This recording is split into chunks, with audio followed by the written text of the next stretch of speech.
The wild has its own unforgiving rules, where the weak perish and the strong endure. In the wild expanse of Michigan's Upper Peninsula, a hunter by trade, a loner by choice, he understood the silent language of the wilderness. Jack Morrison knew the forest like the back of his hand. But when the snow fell heavier than usual and the wind howled through the pines, nature delivered a gift that would change his life forever. Nothing in his decades of experience prepared him for what he found that day. A half-dead bobcat, frozen and on the brink of death, lay trapped in the ice. A fleeting moment of mercy in a world governed by the harshest survival rules. Jack's instinct told him to end its suffering. Out here, mercy is a rare thing. The choice should have been simple. But something in the creature's dimly flickering eyes stopped him cold. What happens when a man, hardened by years of solitude, is forced to make a decision that defies nature's law? This is a tale of second chances, silent bonds, and the delicate balance between human intervention and the raw power of nature. One man, one wild creature, and a decision that would shape the future. The November wind whistled through the pines of northern Michigan's Upper Peninsula, carrying the first serious snow of the season. Jack Morrison pulled his worn wool cap lower over his graying hair and tightened the collar of his hunting jacket. At 53, the cold settled in his bones more deeply than it had in his youth, but the forest still called to him with the same insistent voice he'd first heard as a boy. He checked his rifle and adjusted his pack, the familiar way to comfort as he trudged through the fresh powder. The weak morning light filtered through bare branches, casting long shadows across the pristine white landscape. Jack had been hunting these woods for over 4 decades, ever since his father first brought him here at 12 years old. Now the forest felt more like home than the empty cabin he returned to each night. "Should have been here yesterday," he muttered to himself, studying the fresh deer tracks that crisscrossed the snow. Storm drove them down from the highlands. Jack knew these woods intimately, every ridge, every valley, every seasonal creek. He'd spent so many years here that his ex-wife, Caroline, used to joke that he had pine sap in his veins instead of blood. The joke had stopped being funny about 8 years ago, right before she'd packed her bags and moved back to Chicago, taking their son Mark with her. He couldn't blame her.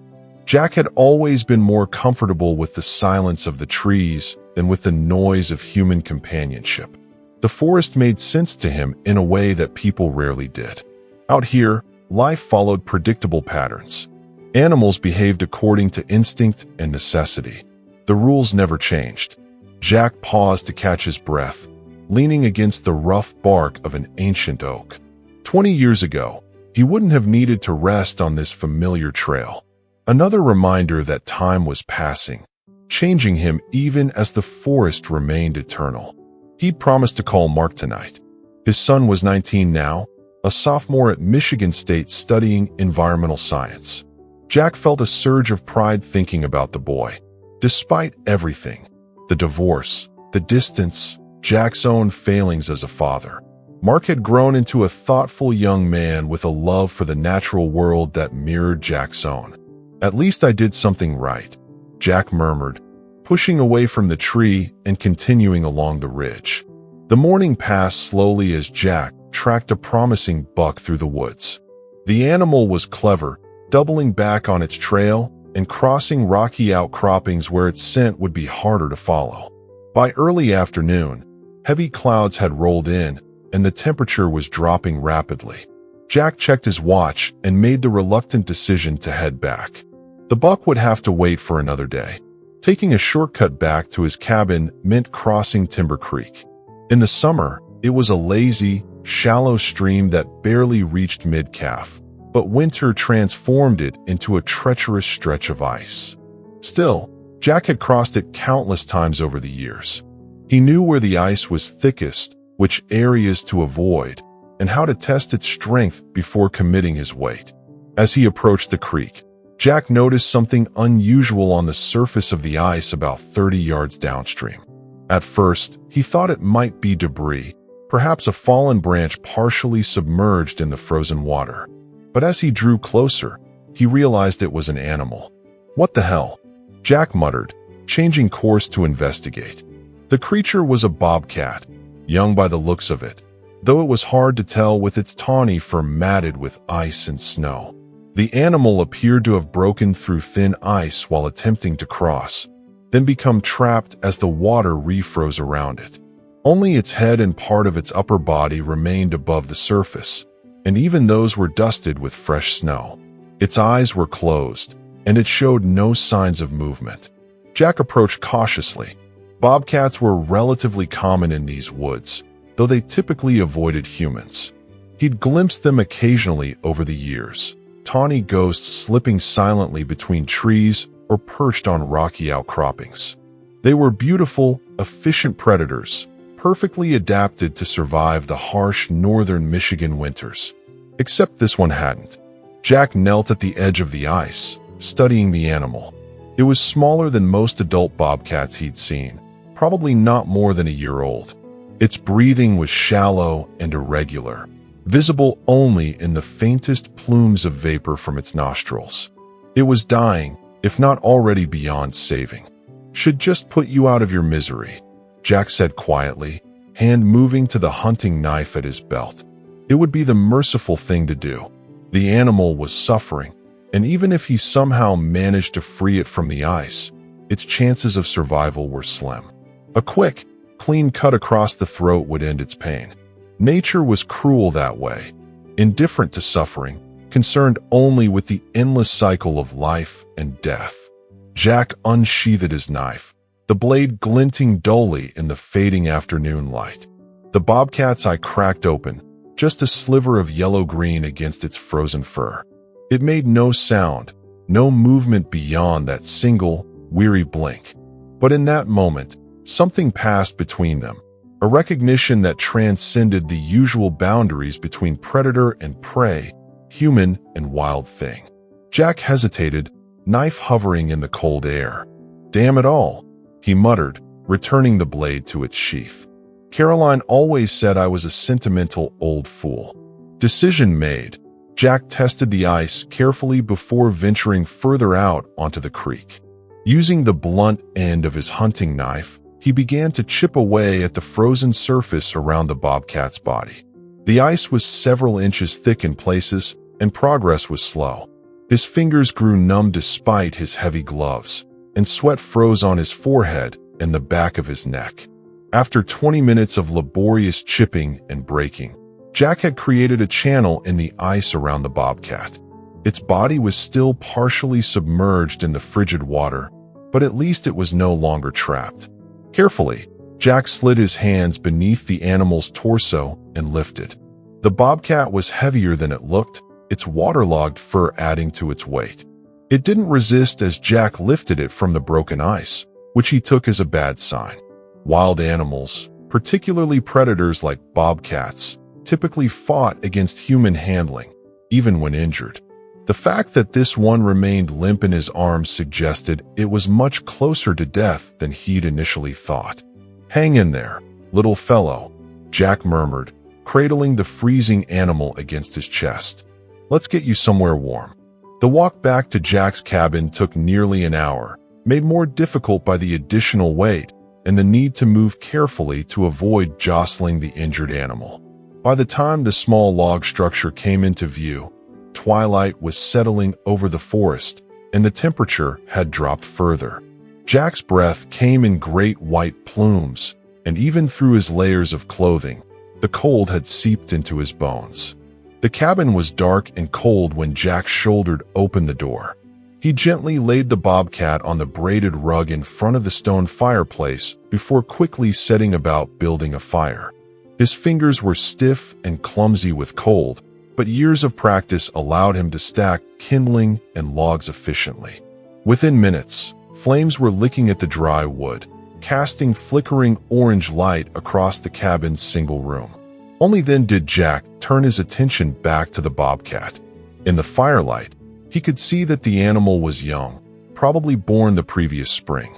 Its fur was matted with ice and creek water, and its breathing remained shallow and irregular. Its eyes were closed again, and it showed no reaction to the growing warmth of the fire. Jack removed his gloves and coat, hanging them on pegs near the door, then knelt beside the injured animal. Treating wounded wildlife wasn't something he had much experience with. As a hunter, he was more accustomed to ending an animal's suffering quickly and cleanly than prolonging its life. But something about the bobcat, its youth, perhaps, or that moment of connection by the frozen creek, had stirred a protective instinct in him that he couldn't easily dismiss. First things first, he muttered, retrieving a worn flannel blanket from his bed. Got to get you dry and warm. Carefully, Jack began to towel the ice and water from the bobcat's fur, mindful of potential injuries.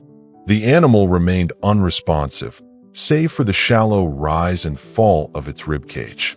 Once he'd removed as much moisture as possible, Jack wrapped the bobcat loosely in the blanket and positioned it closer to the fire.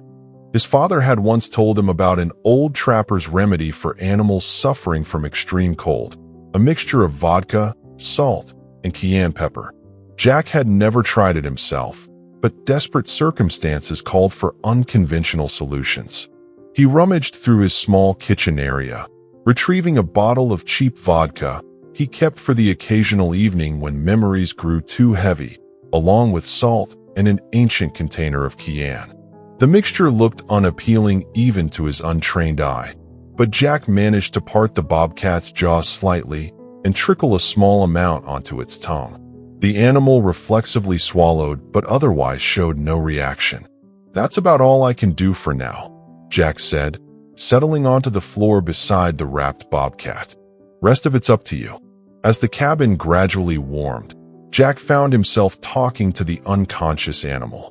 It had been a long time since he'd spoken more than a few words aloud to anyone besides Mark during their infrequent phone calls. The sound of his own voice felt strange in the usually quiet cabin. Should have called you something other than Bobcat, he mused, adding another log to the fire. Mark would have a name for you already. Boys always had a soft spot for animals. Jack thought for a moment, studying the still form beside him. River, he decided finally. Since that's where I found you. Seems appropriate enough. The bobcat, River, didn't acknowledge the naming, but Jack felt better for having done it. It made the animal less of a stranger, created a connection between them that went beyond rescuer and rescued. As the evening deepened into night, Jack prepared a simple dinner of canned stew heated on the wood stove. He ate mechanically, his attention focused on River's breathing, which seemed slightly stronger than before. Occasionally, the bobcat's paws would twitch, as though it were running in its dreams. Chasing rabbits? Jack asked with a small smile. That's a good sign, I think. After dinner, Jack remembered his promise to call Mark. He reached for the satellite phone he kept for emergencies and family calls, one of his few concessions to modern technology. The cabin had no electricity or running water, just a wood stove for heat and cooking, a hand pump for water, and an outhouse about 30 yards behind the main structure. Jack preferred it that way. Simplicity suited him. Mark answered on the third ring, his voice bringing a familiar warmth to Jack's chest. Dad, I was just thinking about you. How's the hunting? Can't complain, Jack replied, settling into his worn armchair. Tracked a nice buck today, but he gave me the slip. How are your classes going? They talked for nearly half an hour, longer than their usual calls. Mark told him about his environmental policy class and a research project he was working on involving forest management practices. Jack listened more than he spoke, pride swelling in his chest at his son's enthusiasm and knowledge. Oh, I meant to tell you, Mark said eventually. Mom said it's okay if I spend part of winter break with you this year. I'd come up around the 20th and stay through Christmas, if that works for you. Jack's heart skipped a beat. Mark hadn't spent Christmas at the cabin since before the divorce. Of course it works, he said, trying to keep his voice even. I'd like that very much. Great. I've missed the woods. And you, of course, Mark added with a laugh that reminded Jack powerfully of Caroline in happier times. Missed you too, son, Jack replied, his throat suddenly tight. Actually, I've got something interesting to tell you. He explained about finding River, describing the rescue and his makeshift attempts at nursing the Bobcat back to health. Mark's excitement was palpable even through the phone. That's amazing, Dad. Bobcats are incredibly resilient. If it survived being frozen in the creek, it's got a fighting chance. Are you going to call a wildlife rehabilitator? Jack glanced at River, still wrapped in the blanket by the fire.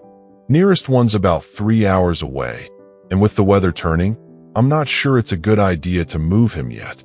Thought I'd see how he does overnight, then decide in the morning. Makes sense. Just be careful. Even a young, injured bobcat can be dangerous. They've got wicked claws. I'll keep that in mind, Jack promised. Talk to you soon. After hanging up, Jack checked on River again.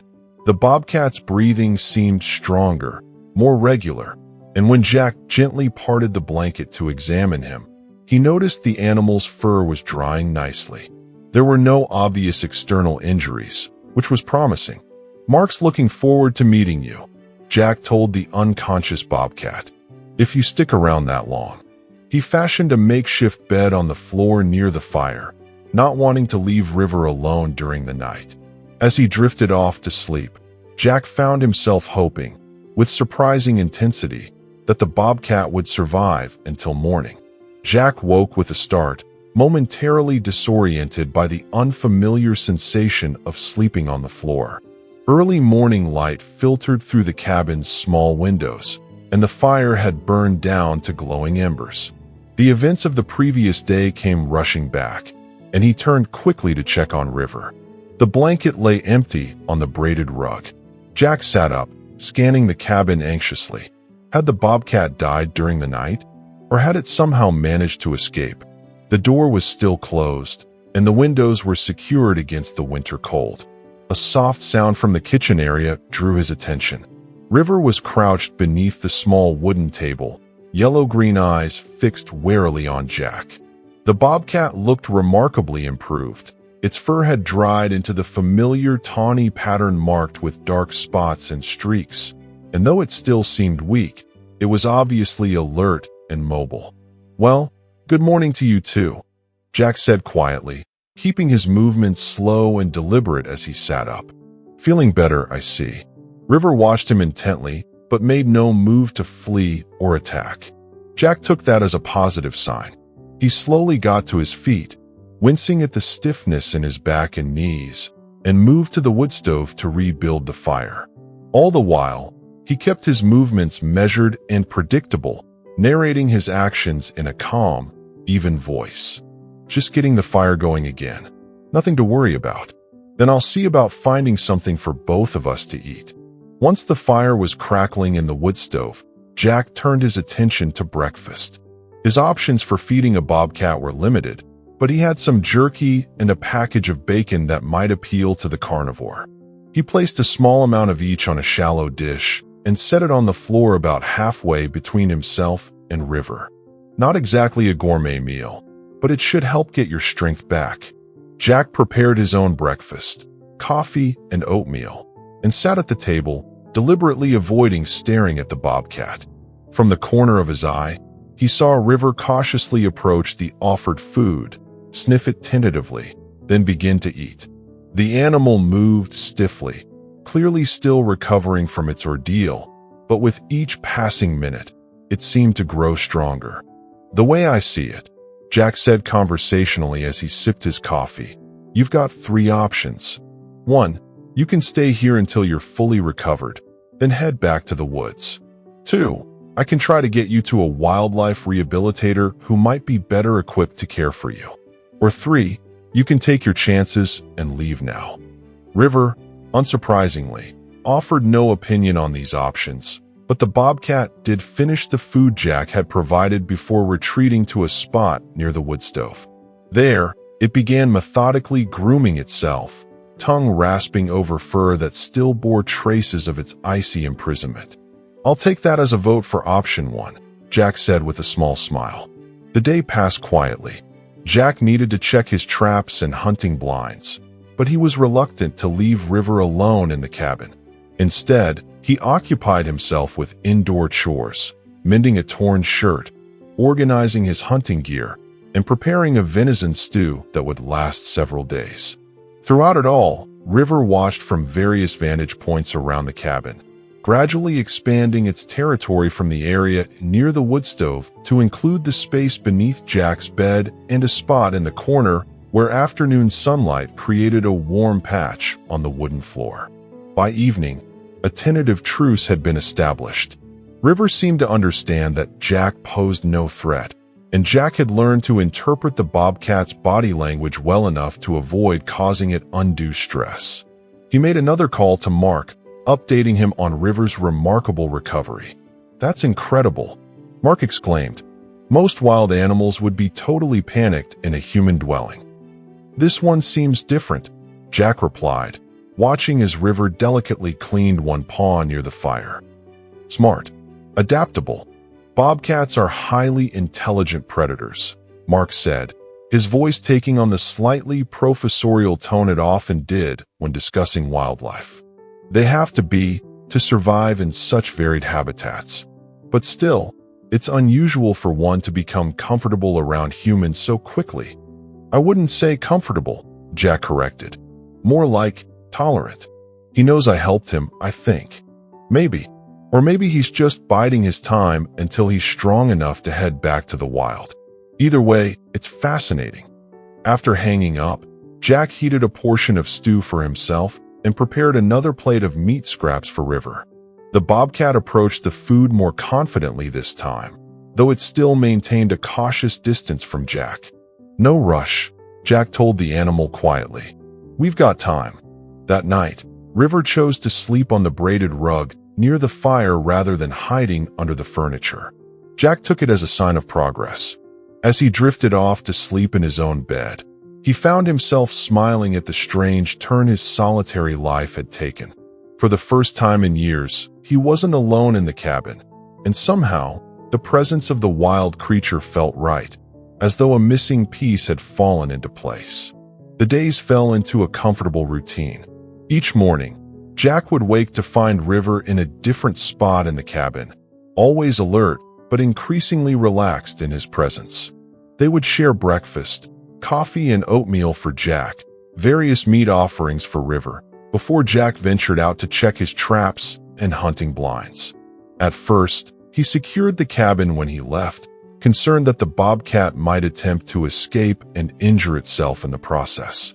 But after the third day, when he returned to find River calmly grooming himself on the windowsill, Jack began leaving the door unlatched.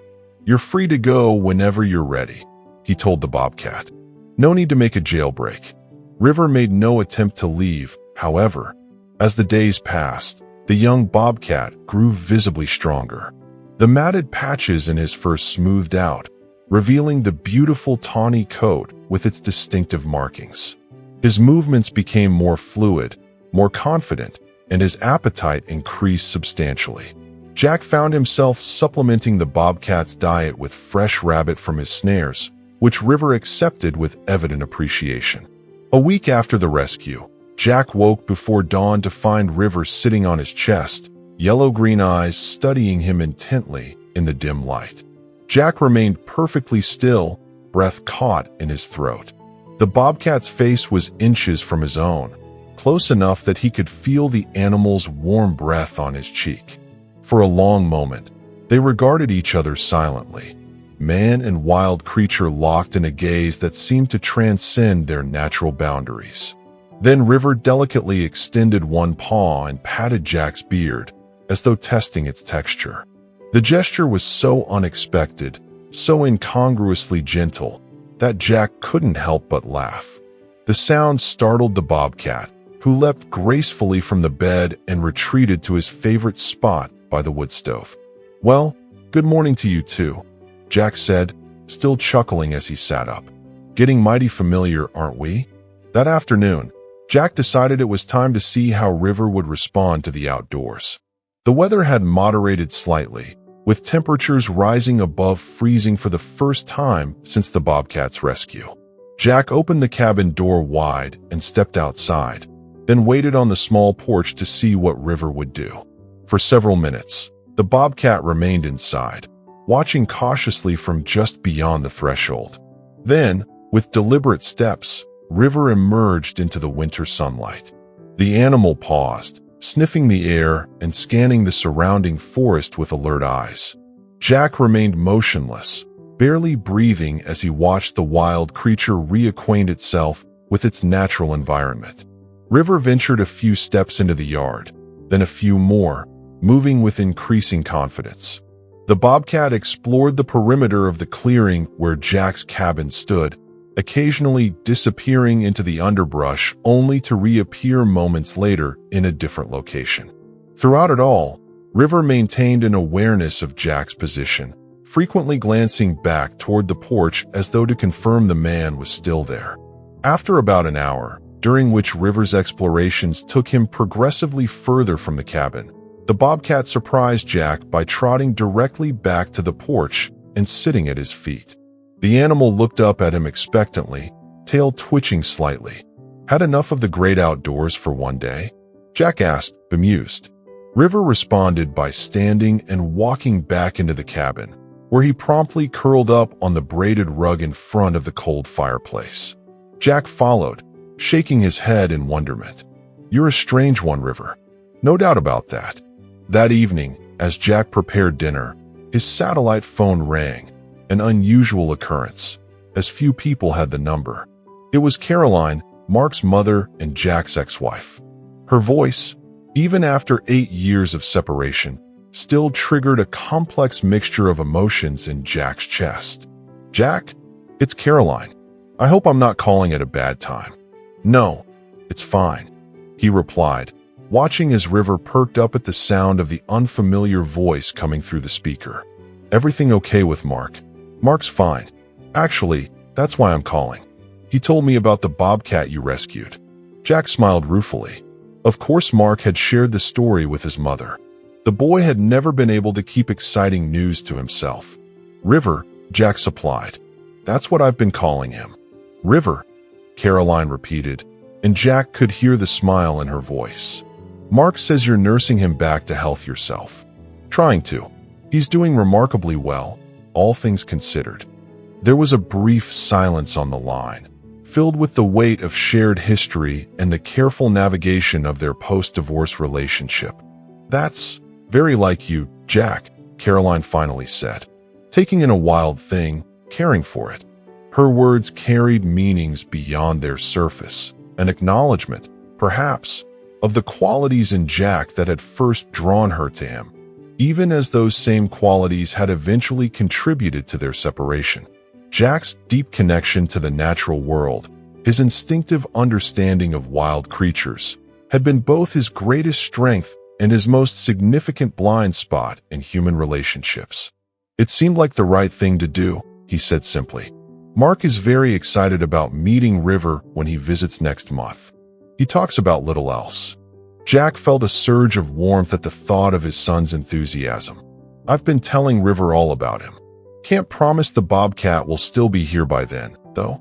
He gets stronger every day. Well, either way, it'll be good for Mark to spend time with you. He misses you, you know, more than he lets on." "I miss him too," Jack admitted quietly. After hanging up, Jack found himself unusually reflective.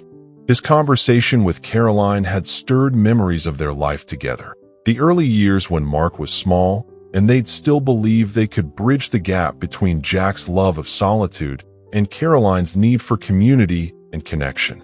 They'd tried, both of them, but in the end, the differences had proven too fundamental.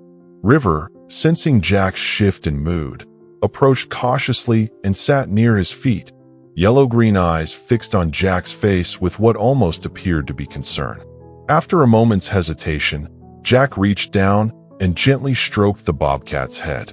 It was the first time he'd attempted to pet the wild animal, and he half expected River to recoil or even swipe at him with sharp claws. Instead, River leaned slightly into the touch, eyes half closing in what seemed like pleasure. The simple connection, hand to fur, human to wild thing, eased something in Jack's chest that had been tight and painful since the phone call. "You're good company, River," he murmured. "Better than I deserve, probably." 2 weeks after the rescue, River was fully recovered, a sleek, powerful predator with bright eyes and a graceful stride that belied the near-death experience by the frozen creek. The Bobcat now spent much of each day outdoors, exploring the forest around the cabin and occasionally bringing back evidence of successful hunts. Twice, Jack had found small offerings on the porch, a rabbit once, and another time, a grouse with barely a feather out of place. He'd accepted the gifts with grave thanks, understanding the significance of the gesture in River's world. The Bobcat continued to return to the cabin each evening, though seemingly content to share Jack's space during the cold winter nights. Their routine had evolved into a comfortable coexistence that respected the boundaries between them while acknowledging the unusual bond they'd formed. Jack knew that River would eventually return to the wild permanently. It was the natural order of things, and Jack had no desire to tame the magnificent creature who had become his unexpected companion. But he found himself treasuring each day of River's continued presence, each small interaction that bridged the divide between their worlds. As December progressed, Jack began preparing for Mark's visit. He cleaned the cabin more thoroughly than he had in years, organized the small guest area where his son would sleep, and even strung some modest decorations, pine cones and dried berries, around the main room. He wanted everything to be perfect for Mark's first Christmas at the cabin since the divorce. 3 days before Mark was scheduled to arrive, a serious winter storm swept through the region. Heavy snow fell for nearly 24 hours, accompanied by howling winds that created massive drifts against the cabin walls. Jack spent hours clearing paths to the woodshed and outhouse, muscles burning with the effort. River watched from the porch, occasionally venturing into the snow to investigate particularly interesting drifts before retreating to the relative warmth of the cabin. By the time the storm passed, nearly 2 feet of fresh snow blanketed the forest, transforming the landscape into a pristine white wilderness. The temperature plummeted in the storm's wake, turning the fresh powder into a crystalline surface that crunched underfoot and sparkled blindingly in the winter sunlight. Jack knew the hazards such conditions presented. The beauty disguised real dangers: hypothermia, frostbite, disorientation in the featureless white terrain. He made a mental note to remind Mark about proper winter precautions when he arrived, though the boy had grown up hearing Jack's warnings about respecting the power of nature. The day before Mark's arrival, Jack ventured into town for supplies. The trip took longer than usual due to the snow-covered roads, and by the time he returned to the cabin, twilight was settling over the forest. As he approached the small clearing, Jack noticed fresh tracks in the snow, not River's familiar prints, but the larger, rounded impressions of a bear. "Shouldn't you be hibernating?" Jack muttered, following the tracks with his eyes to where they disappeared into the trees on the far side of the clearing. Black bears weren't uncommon in the area, though they typically denayed up for the winter months. This one was likely a young male, perhaps displaced from its usual territory or disturbed from its winter sleep by the recent storm. Jack made a mental note to secure the cabin's food supplies more carefully and to warn Mark to be extra vigilant during his visit. River was waiting on the porch when Jack reached the cabin, and the Bobcat's behavior confirmed Jack's concerns. The animal was tense, ears swiveling to track sounds from the forest, eyes fixed on the tree line where the bear tracks disappeared. Jack quickly ushered River inside and unloaded his supplies, keeping his rifle close at hand as he worked. That night, River refused to settle, pacing restlessly between the window and the door. Jack recognized the Bobcat's agitation as a warning. River's senses, more finely tuned than his own, were detecting the continued presence of the bear in the vicinity. Jack checked and rechecked the cabin's door and windows, ensuring everything was secure before finally retiring to bed, his rifle propped within easy reach. Morning brought no sign of the bear, but River remained unusually alert, spending more time watching the forest edge than exploring. Jack decided to check the area around the cabin more thoroughly before Mark's arrival, not wanting to risk an unexpected encounter between his son and a potentially aggressive bear.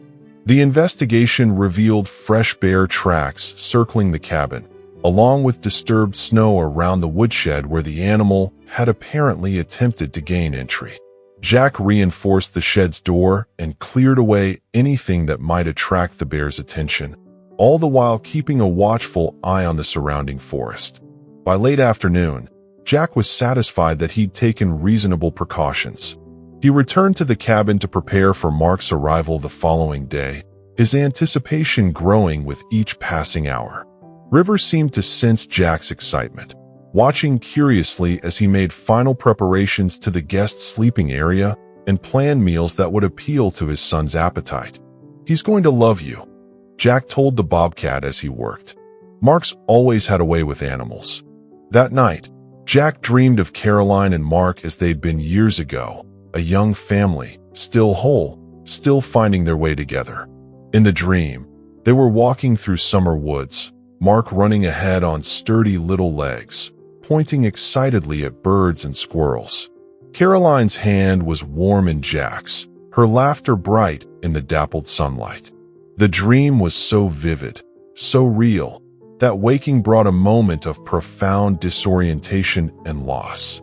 Jack lay in the pre-dawn darkness, listening to River's soft breathing from his spot near the wood stove. The ache in his chest was familiar, the price of choices made and paths not taken. But for the first time in years, the pain was tempered by anticipation. Mark was coming home, not permanently, not completely, but enough. It was enough. Mark arrived shortly after noon, his battered Honda creating a discordant note in the winter silence as it labored up the narrow access road to the cabin. Jack stood on the porch, heart pounding ridiculously in his chest as he watched his son emerge from the vehicle, taller than Jack remembered, broader through the shoulders, but with the same quick smile that had always been pure Caroline. "Dad," Mark called, waving as he retrieved his duffel bag from the car's trunk. "Welcome home, son," Jack replied, the words catching slightly in his throat. They embraced awkwardly on the porch, two men unaccustomed to physical demonstrations of affection but bound by blood and shared history. Mark smelled of coffee and some citrusy cologne, scents from a world Jack rarely visited, but that clung to his son like invisible markers of his other life. "How was the drive?" Jack asked, taking Mark's bag and leading him inside. "Not bad until the last 20 miles or so. The main roads are clear, but your access road is pretty rough. Where's River? I've been dying to meet him." Jack smiled at his son's enthusiasm. "He's around, probably watching us right now, deciding whether you're trustworthy. He'll show himself when he's ready." The cabin felt different with Mark in it, smaller in some ways, but warmer, more alive. Jack watched as his son moved around the familiar space, touching objects, examining changes, reacquainting himself with the place that had been his second home throughout childhood. There was a strange doubling in Jack's vision, the grown man before him overlaid with memories of the boy who had once practiced casting a fishing line in the yard, who had built elaborate forts from fallen branches, who had asked endless questions about every plant and animal in the surrounding forest. "You've added some decorations," Mark observed, nodding toward the pine cones and berries strung along the mantel. "Thought it would make things more festive," Jack replied, feeling unaccountably embarrassed by the modest attempt at holiday cheer. Mark's smile was warm. "It's perfect, Dad." They were putting away Mark's things when River finally made his appearance. The Bobcat emerged silently from beneath Jack's bed, where he'd apparently been hiding since Mark's arrival. With deliberate steps, River approached the newcomer, head low, ears alert, eyes fixed intently on Mark's face. Mark froze, his expression a mixture of awe and delight. "Hey there," he said softly, crouching slowly to bring himself closer to the Bobcat's level. "You must be River. I've heard a lot about you." River continued his cautious approach, circling Mark once before stopping directly in front of him. The Bobcat stretched his neck forward, sniffing Mark's outstretched hand with delicate precision. Whatever River detected seemed to satisfy him, for the Bobcat then did something that left Jack speechless. He bumped his head gently against Mark's fingers, a gesture unmistakably similar to a house cat's request for attention. Mark laughed softly, glancing up at Jack with wonder in his eyes. "He's amazing," he whispered. "I can't believe how comfortable he is." "He likes you," Jack said simply. "Can't say I'm surprised." The three of them settled into an easy rhythm over the next few days. Mark spent hours observing River, taking notes and photographs for a project, he explained. Jack suspected the project was as much an excuse to spend time with the Bobcat as it was an actual academic assignment, but he said nothing. It was good to see his son so engaged, so present in the moment rather than distracted by the technology that usually dominated young people's attention. They fell into comfortable routines. Morning coffee shared as the sun rose over the pines. Afternoons spent checking traps and exploring familiar trails.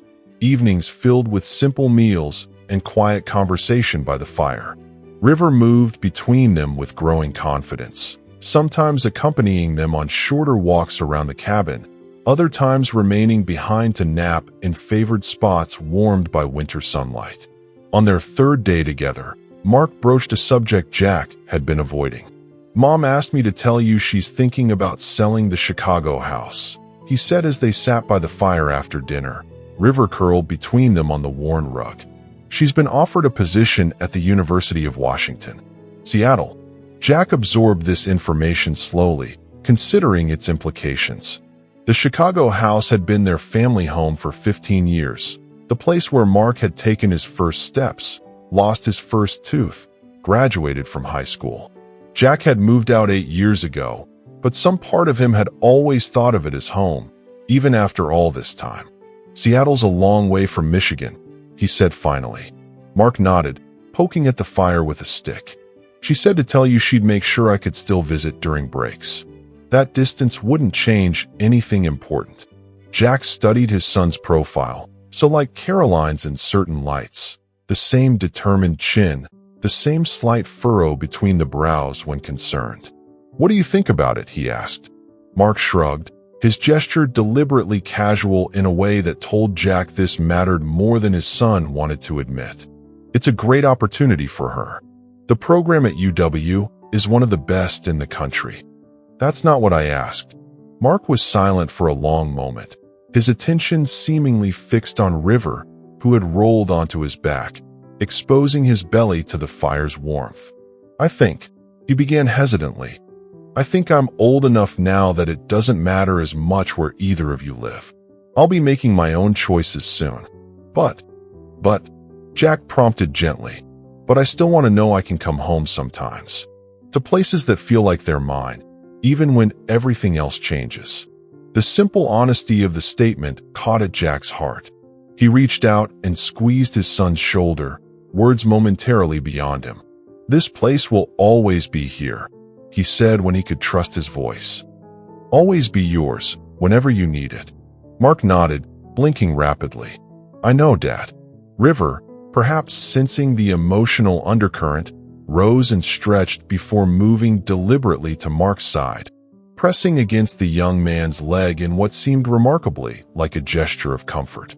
Mark laughed shakily, scratching behind the Bobcat's ears. "See?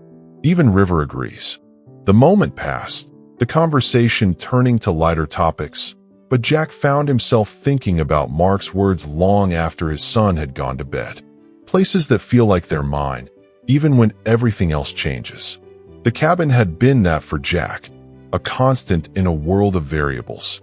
He hoped it could be that for Mark too, a touchstone to return to when needed. The following day dawned bright and cold, perfect conditions for what Jack had planned. After breakfast, he suggested they check some traps he'd set along Timber Creek, about 2 miles from the cabin. "We can follow the creek back afterward," he told Mark as they prepared to leave. "Might see if we can spot where River broke through the ice." Mark's enthusiasm was immediate. "Great idea. I've been wanting to see the exact spot. Maybe take some photos for my project." River watched their preparations with evident interest, moving between them as they gathered gear and pulled on heavy winter clothing. When they opened the door to leave, the Bobcat slipped out ahead of them, waiting expectantly in the yard. "Looks like we've got company," Jack observed with a smile. "Is it safe for him to come along?" Mark asked.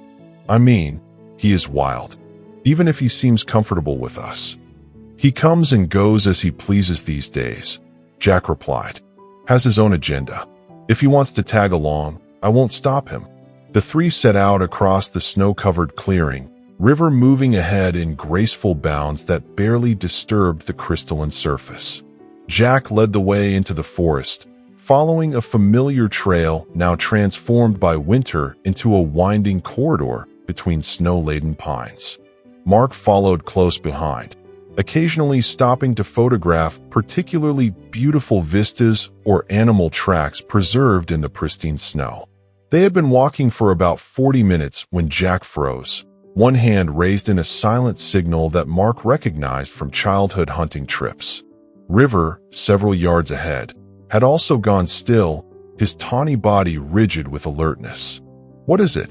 Mark whispered, moving carefully to his father's side. "Bear," Jack replied quietly, pointing to fresh tracks that crossed their path. "The same one that's been hanging around the cabin, looks like." Mark studied the tracks with interest. "Black bear? Shouldn't it be hibernating?" "Should be, yes. This one's either been disturbed from its den or never settled in properly. Makes it unpredictable." River had advanced to the bear tracks and was examining them intently, head low, ears swiveling to catch any sound from the surrounding forest. After a moment, the Bobcat looked back at Jack and Mark, then deliberately continued along the trail, moving with increased caution. "He's tracking it," Mark said with surprise. Jack nodded. "Curious, I guess. But we should be careful. A hungry bear this time of year isn't something to take lightly." They proceeded with greater caution, Jack's hand resting lightly on the rifle slung over his shoulder. The forest had gone quiet around them. No bird calls, no rustling of small creatures in the underbrush.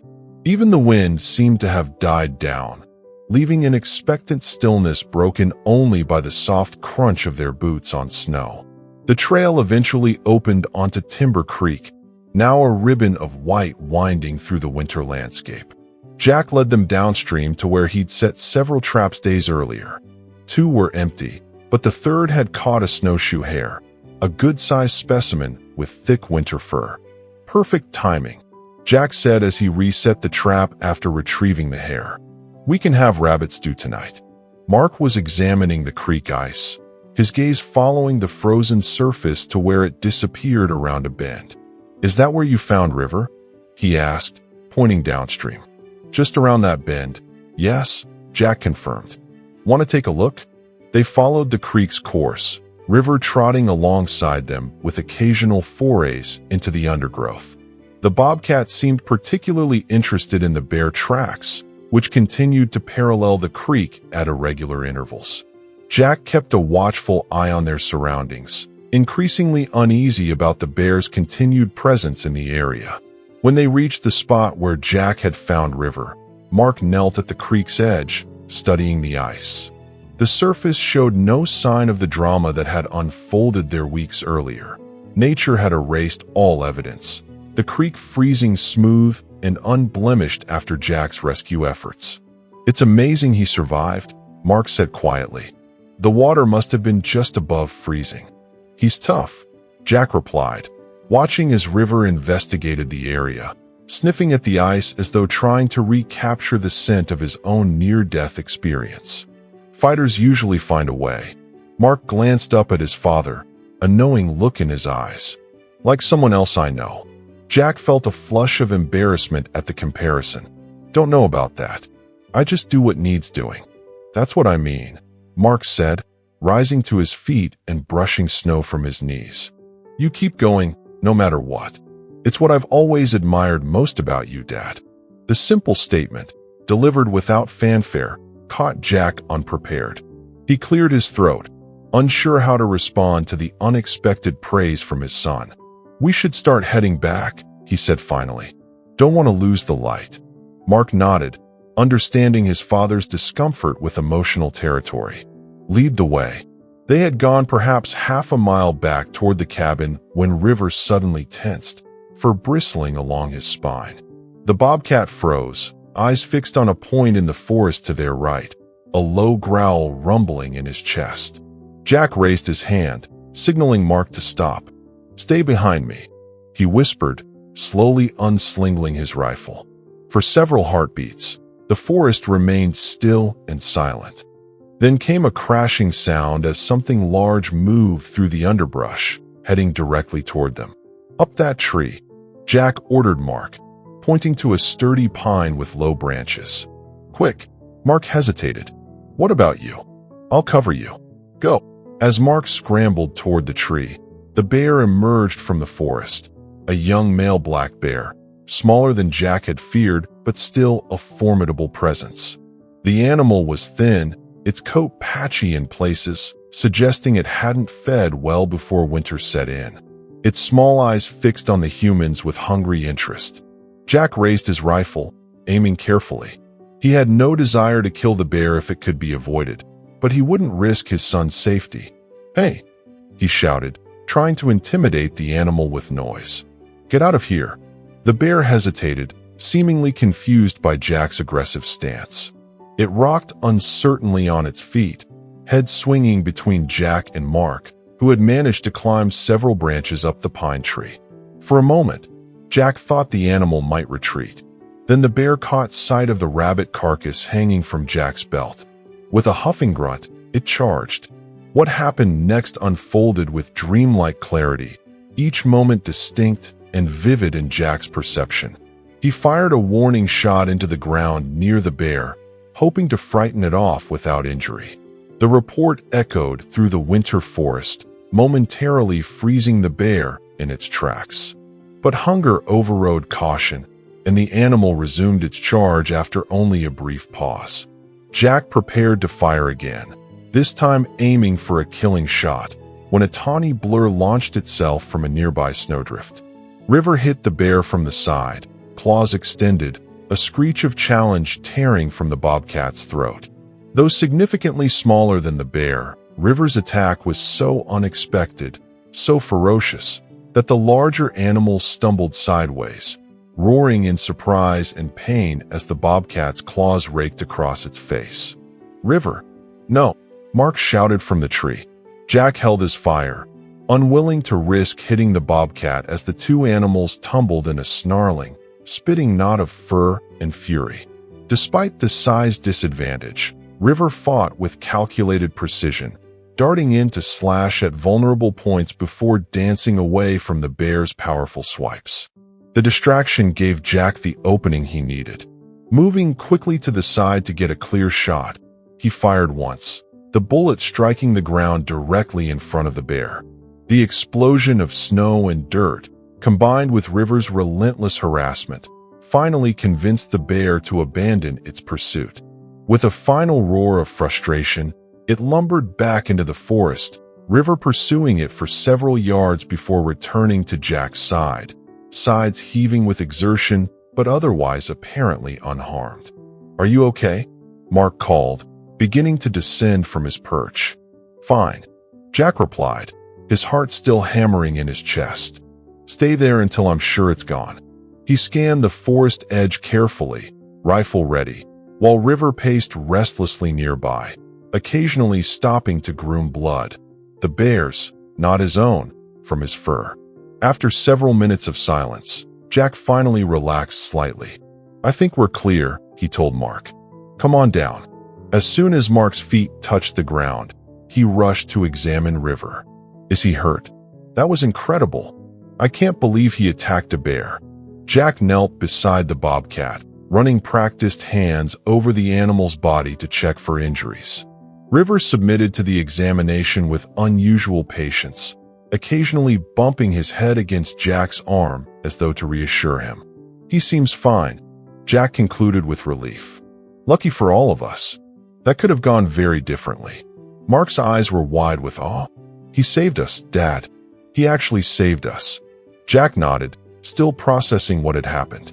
"Let's get back to the cabin. I want to put some distance between us and that bear, just in case it decides to circle back." They made the return journey in record time, moving swiftly through the gathering twilight with River ranging ahead as though scouting their path. By the time the cabin came into view, darkness had nearly fallen, and the temperature was dropping rapidly. Once inside with the door securely barred, Jack built up the fire while Mark prepared hot coffee. River positioned himself by the window, yellow-green eyes fixed on the forest edge as though standing guard. The Bobcat's alertness reminded Jack that the danger might not have passed entirely. "I think we should take turns keeping watch tonight," he told Mark as they settled by the fire with steaming mugs. "That bear knows where to find us, and it's desperate enough that it might try its luck again." Mark nodded soberly. "I'll take first watch. You should rest, Dad." Jack started to protest, then reconsidered. His son wasn't a child anymore, but a capable young man offering to shoulder his share of responsibility. It was time Jack acknowledged that. "Wake me in 4 hours," he agreed. "And Mark, don't take any chances. If you see or hear anything suspicious, wake me immediately." "I will," Mark promised. Jack retreated to his bed, though he doubted he would sleep deeply. River remained at his post by the window for nearly an hour before finally padding over to curl up beside Jack, a warm presence against his side. The Bobcat's proximity was comforting, a reminder of the unlikely ally they had found in this wild creature. Despite his concerns, exhaustion eventually pulled Jack into sleep, his last conscious thought a prayer of thanks that Mark was safe. Jack woke suddenly, every sense alert. The cabin was dark except for the dim glow of embers in the fireplace. Something had disturbed his sleep, a sound, a presence, something his subconscious had registered as wrong. River was no longer beside him. Jack sat up slowly, eyes adjusting to the darkness. Mark was slumped in the chair by the window, clearly having dozed off during his watch. Outside, the night was silent, the kind of profound stillness that often precedes dawn in the winter forest. Then he heard it, a soft scraping at the rear of the cabin, near the small window that ventilated the storage area. The sound was deliberate, rhythmic, the work of something with purpose rather than the random noises of tree branches in the wind. Moving silently, Jack retrieved his rifle and crossed to where Mark slept. He shook his son gently, pressing a finger to his lips when Mark's eyes flew open in confusion. "Something's trying to get in," Jack whispered. "The back window." Mark was instantly alert, years of his father's training overcoming the disorientation of sleep. "The bear? Probably. Where's River?" They both scanned the cabin's interior. The Bobcat was nowhere to be seen. "He was here when I dozed off," Mark said anxiously. "Maybe he heard something and hid." The scraping intensified, followed by the unmistakable sound of breaking glass. Jack motioned for Mark to stay back, then moved toward the storage area, rifle ready. Before he could reach the door connecting it to the main room, a crash echoed through the cabin, followed by the panicked bellows of the bear and the high, screaming challenge of a bobcat. "River!" Mark gasped. Jack yanked open the storage room door to find chaos. Shelves overturned, supplies scattered across the floor, and the bear halfway through the broken window, its massive head and shoulders inside, while River harassed it from behind, claws raking at its haunches. The confined space made firing the rifle dangerous. A missed shot could ricochet with deadly effect.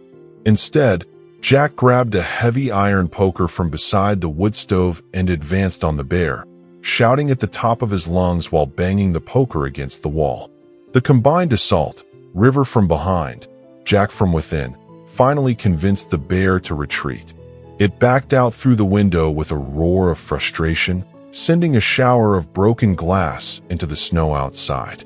Jack rushed to the window, poking the heavy curtain into the opening to temporarily block it while checking that the bear was truly retreating. "It's heading into the trees," he reported to Mark, who had positioned himself at the main room window. "River's still after it. Will he be okay?" Mark asked anxiously. "He knows what he's doing," Jack replied, though concern for the Bobcat twisted in his gut. "Right now, we need to secure this window before that bear circles back." Working quickly, they nailed boards across the broken window, using supplies from Jack's emergency repair kit.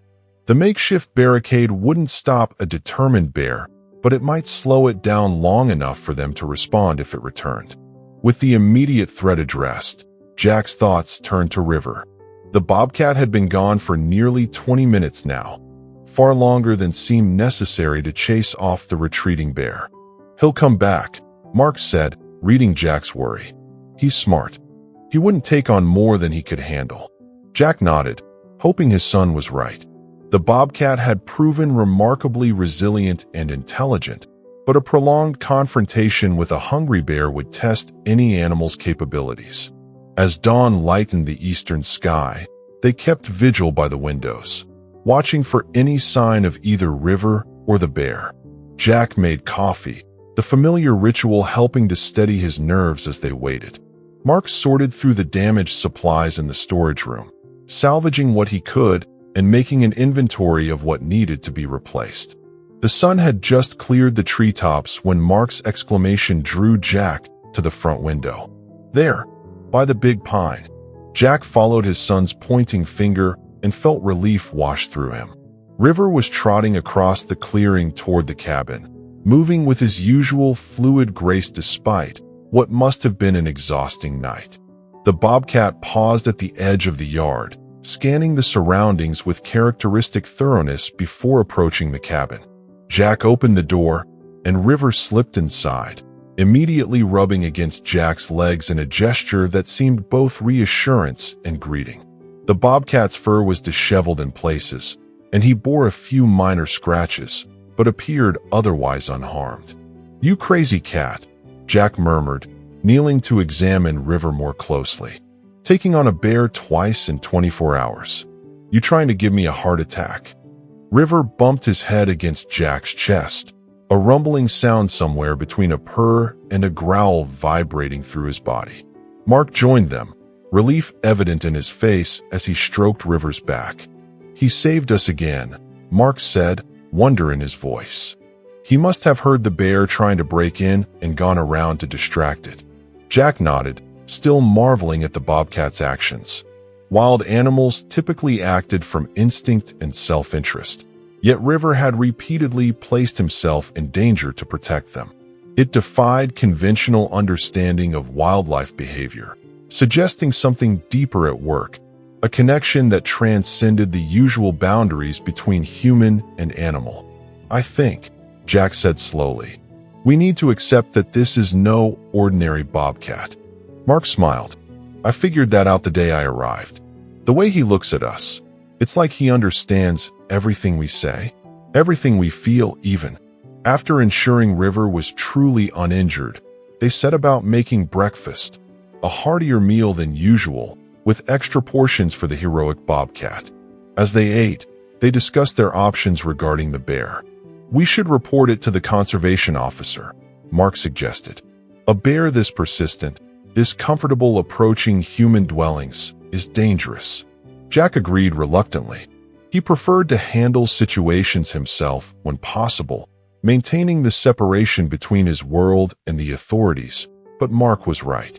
The bear posed a threat not just to them, but to any hikers or campers in the area. "I'll call it in after breakfast," he conceded. "They'll probably send someone out to track and relocate it."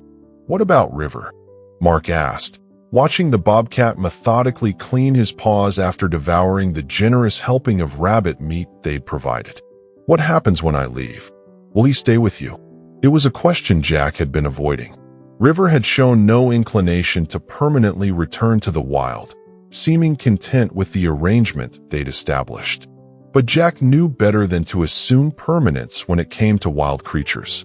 River had his own nature, his own destiny to fulfill. That's up to him. Jack replied finally. He's free to go whenever he chooses. Always has been. Mark nodded thoughtfully. He knows that, I think. That's why he stays.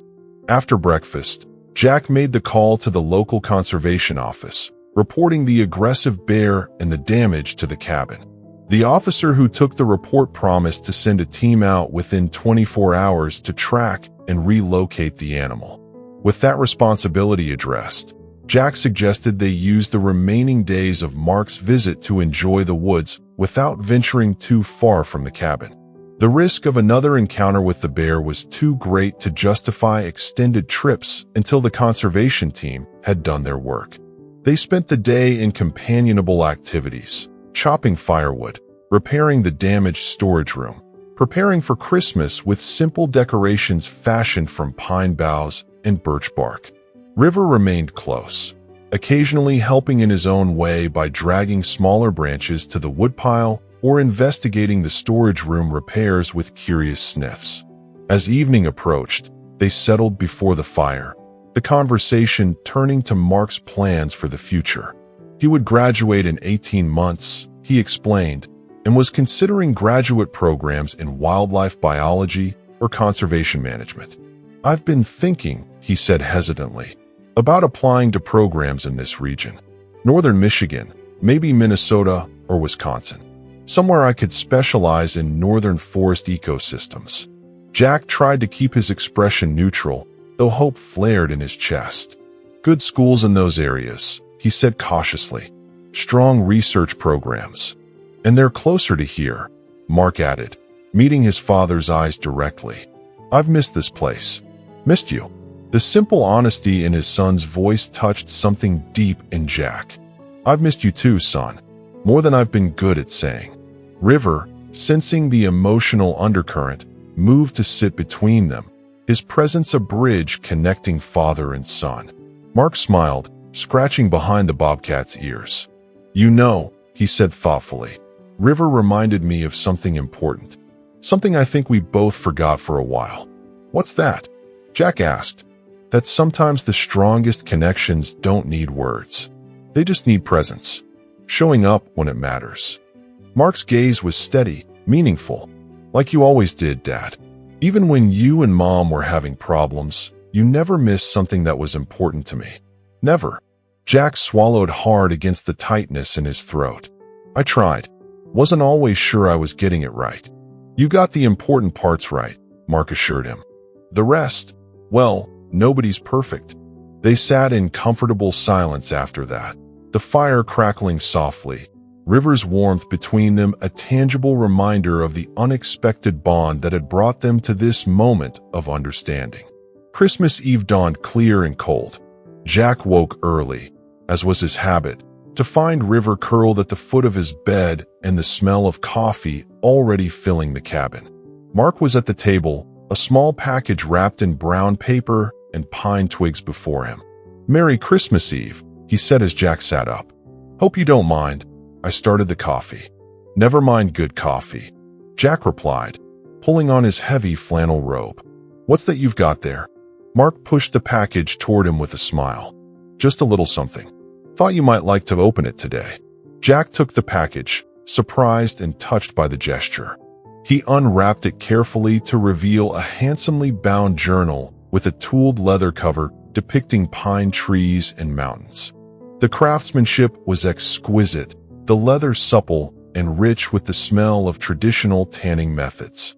Mark, this is beautiful, Jack said, running his fingers over the cover. Open it, Mark urged. Inside, the first page bore an inscription in Mark's careful handwriting.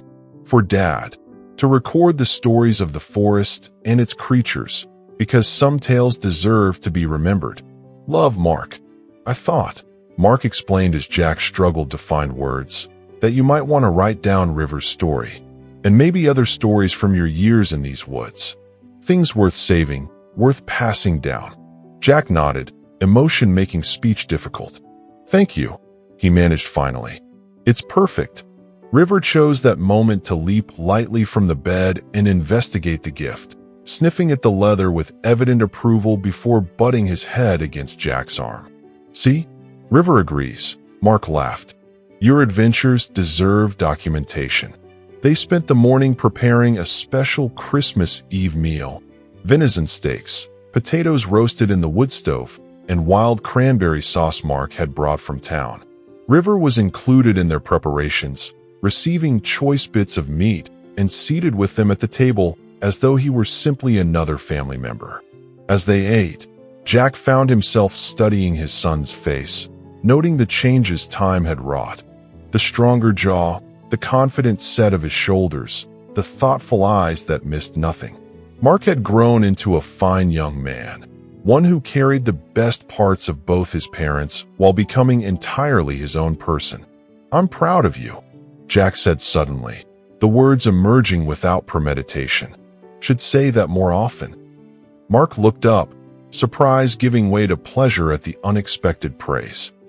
Thanks, Dad. That means a lot. After dinner, they exchanged the rest of their gifts, practical things mostly, in keeping with their shared appreciation for utility over extravagance. Jack had found a high-quality field guide to North American predators for Mark, while Mark presented his father with a new hunting knife of superior Swedish steel. River watched the proceedings with apparent interest, yellow-green eyes tracking each package as it was opened. When the gifts had all been exchanged, Mark disappeared briefly into the guest area, returning with something that made Jack laugh out loud: a red bandana tied into a rough collar. Before you object, Mark said quickly, I know he's wild and not a pet, but I thought, just for Christmas.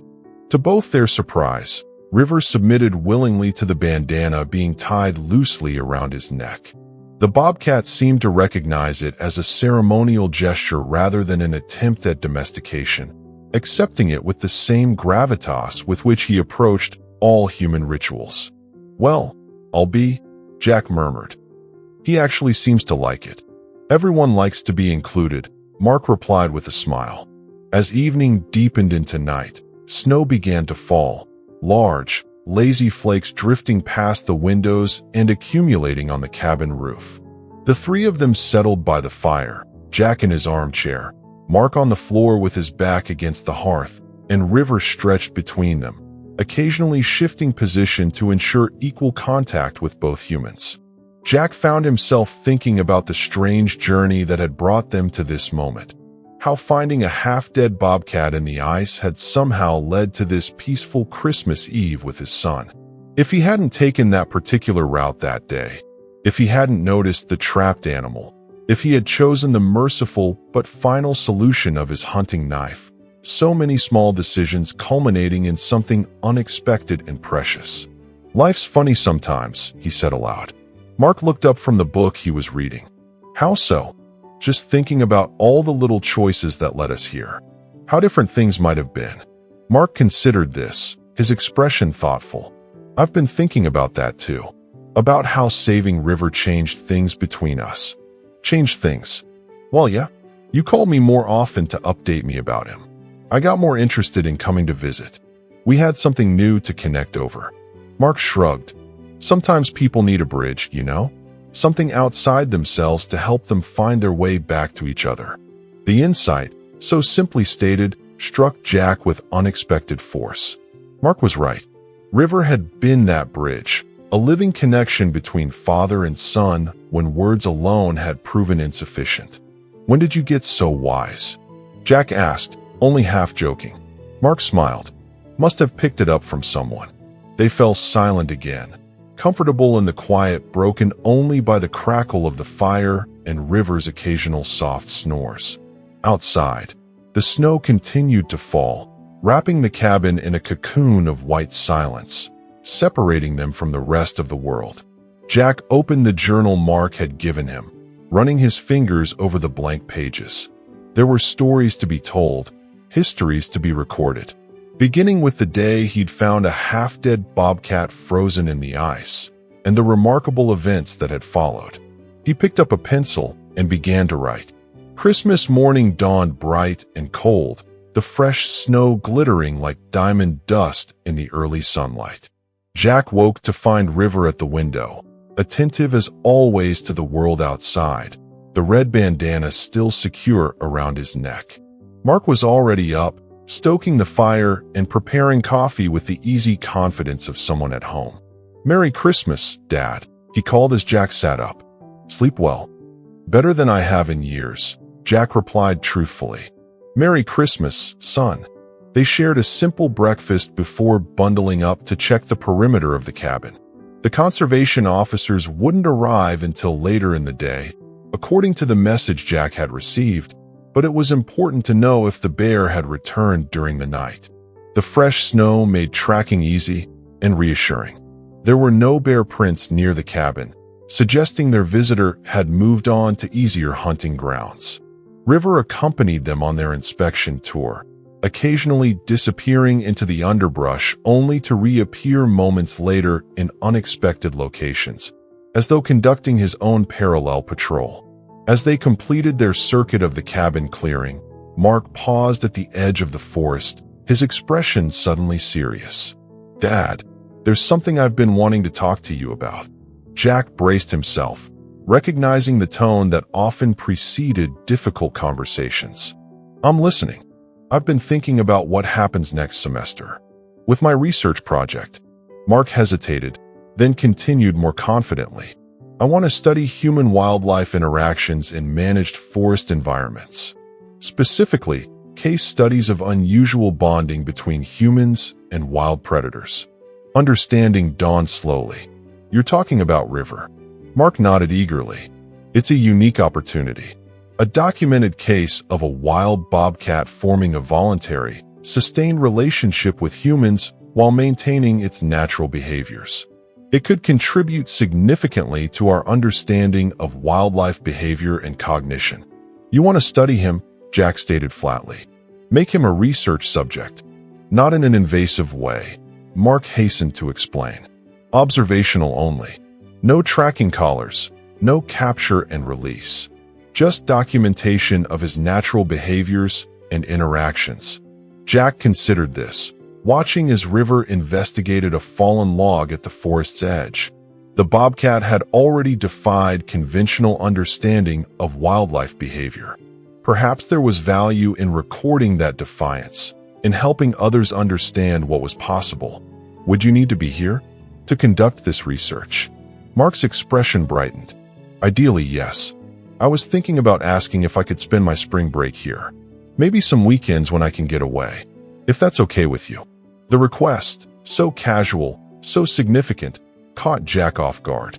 His son wanted to spend more time here, with him, with River.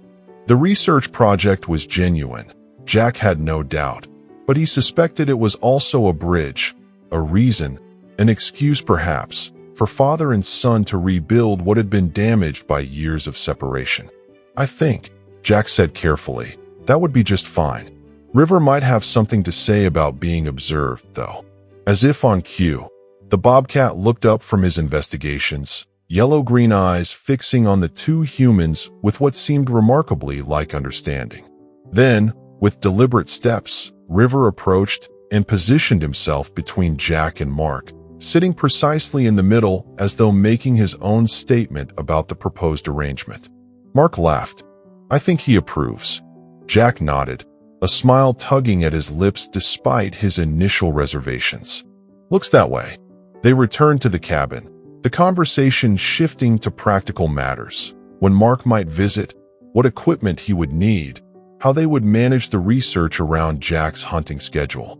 River moved between them as they talked, occasionally contributing soft chirps or trills that seemed almost like participation in the discussion. The conservation officers arrived shortly after noon, two efficient young women who took detailed reports of the bear encounters and examined the damage to the cabin with professional thoroughness. They were initially alarmed by River's presence, reaching instinctively for tranquilizer guns when the bobcat first appeared in the doorway. "It's okay," Jack assured them quickly. "He's a friend." The senior officer raised skeptical eyebrows, but lowered her weapon. "A friend, huh? Want to explain that?" Jack and Mark took turns relating River's story, from the rescue at the frozen creek to the recent bear encounters. As they spoke, River maintained a respectful distance from the visitors, his behavior impeccable, as though he understood the importance of making a good impression. "I've been working with wildlife for 15 years, the senior officer said when they'd finished, "and I've never heard anything quite like this." "It's remarkable," her younger colleague agreed, studying River with undisguised fascination. "Would you be willing to file a formal report?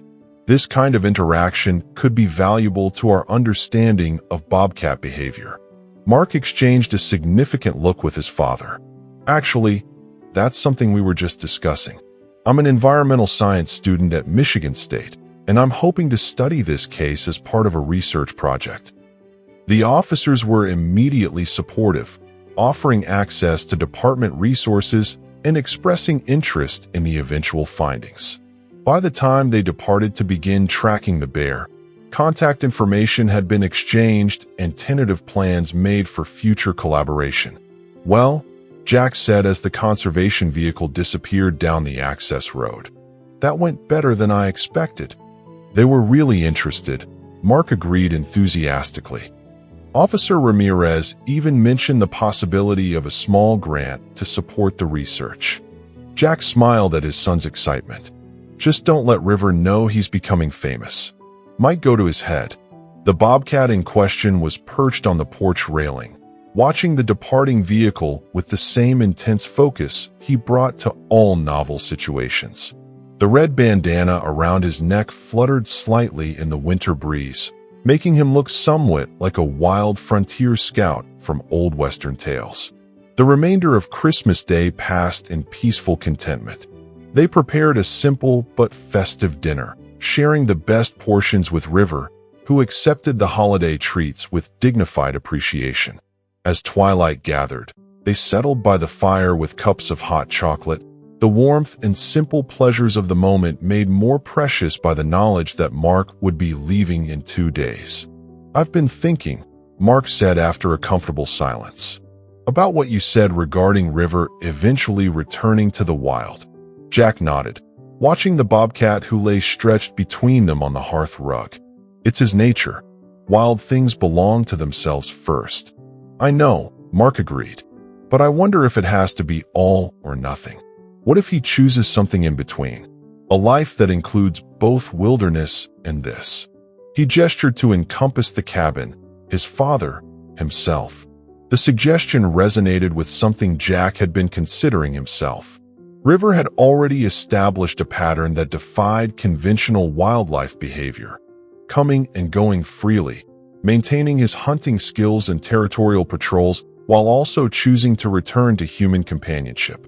It wasn't domestication in any traditional sense, but rather a unique arrangement based on mutual respect and, Jack had come to believe, genuine affection. "Could be," Jack conceded. "He's already creating his own rules." "Exactly," Mark said, warming to the topic. "And that's what makes this case so valuable from a research perspective.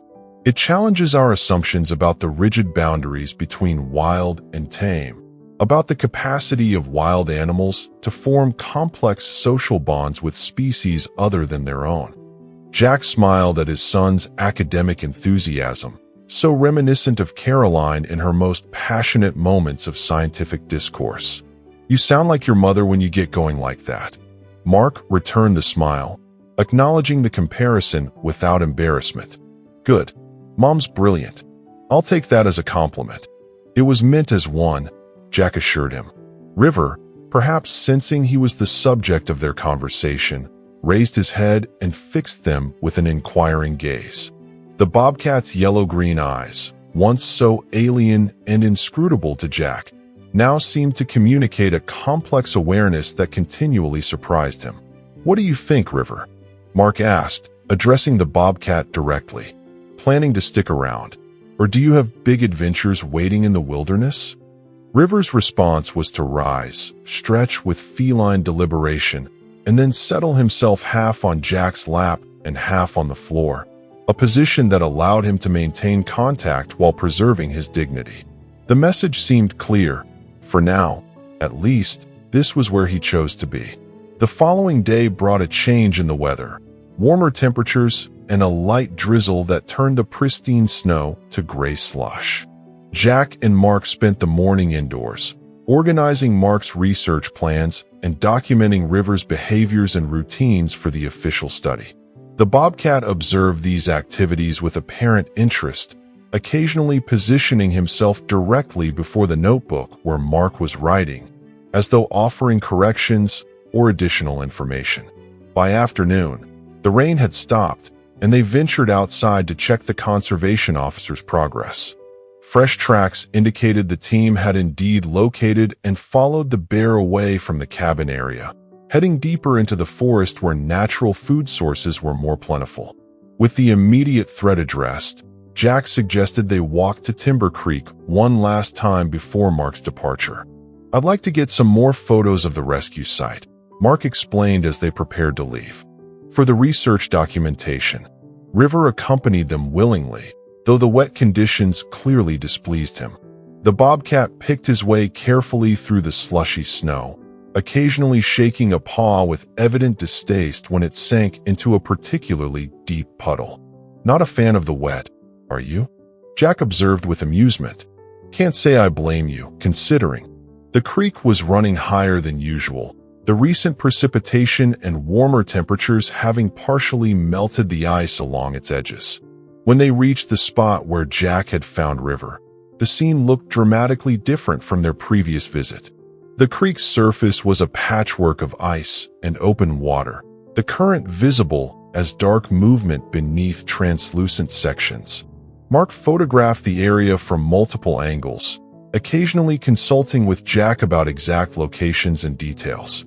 River remained on the bank, showing understandable reluctance to approach the water that had nearly claimed his life.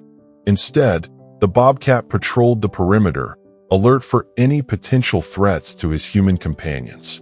As they prepared to leave, Mark paused, gazing thoughtfully at the creek. "You know, it's kind of poetic," he said.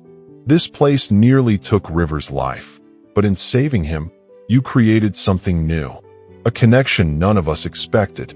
Jack considered his son's words. Finding truth in them, he hadn't fully articulated himself. "Life's like that sometimes," he replied. "Danger and opportunity, all mixed up together.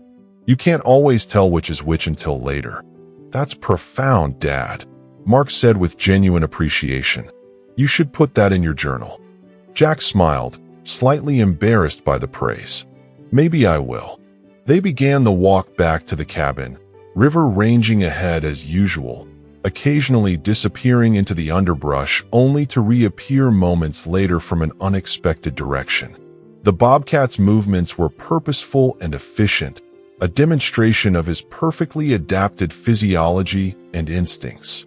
Yet those same wild instincts had somehow expanded to include protection and companionship for the humans who had entered his life.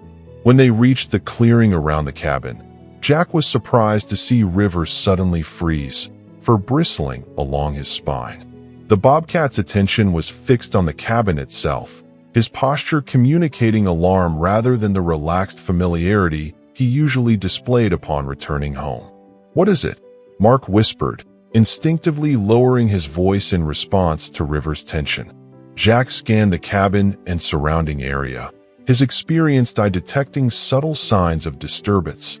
Boot prints in the muddy snow leading to the porch, the door standing slightly ajar when he was certain they had closed it securely upon leaving.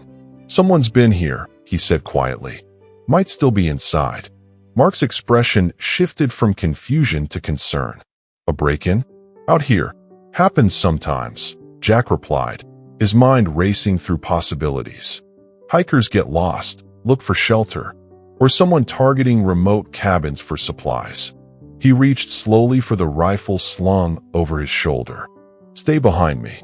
River had already begun a cautious approach to the cabin, moving low to the ground in stalking posture, every muscle tense with alertness.